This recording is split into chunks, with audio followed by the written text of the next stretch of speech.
The waterfall toad is just an inch long, the size of a postage stamp. Its special gripping hands enable it to clamber safely high in the treetops. But it's not alone up here. Most frogs and toads avoid predators by hopping out of danger.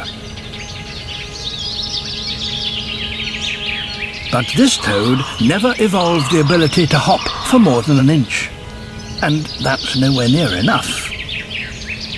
One way it gets eaten, the other way is thin air.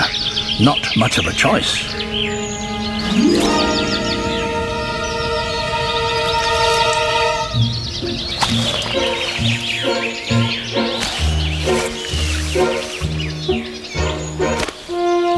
But this isn't so.